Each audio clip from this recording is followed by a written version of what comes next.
At a time where other cities, New York City, San Francisco, Seattle, to name a couple, are really questioning whether the rewards of being a tech hub balance out with some of the unintended consequences, why are you so sure that they do?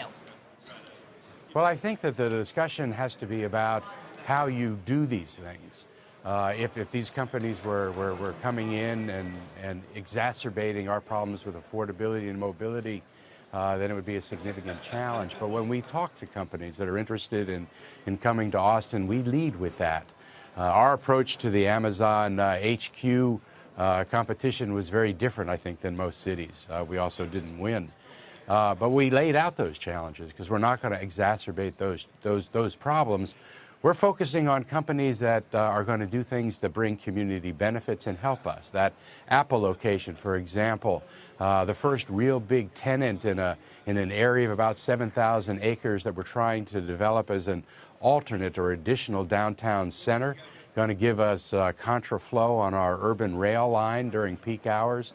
So we're focusing on things that those companies might be able to bring to help us with our most significant challenges.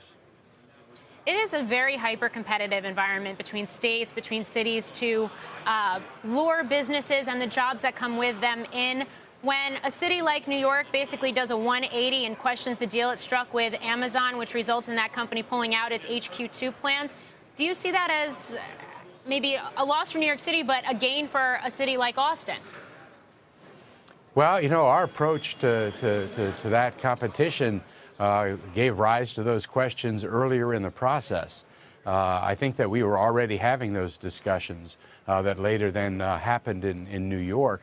We weren't going to enter into any kind of an agreement or incentive program with Amazon that would exacerbate those challenges of affordability and mobility. So when I wrote that initial letter to Amazon that was required of all the packages, my letter was not an offer of incentives, but rather an invitation to engage in a conversation about what, because of that scale and size, we might be able to do for affordability or mobility that we couldn't otherwise do.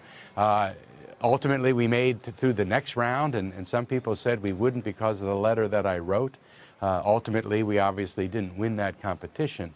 Amazon's continuing to increase their presence here, as they are in many cities.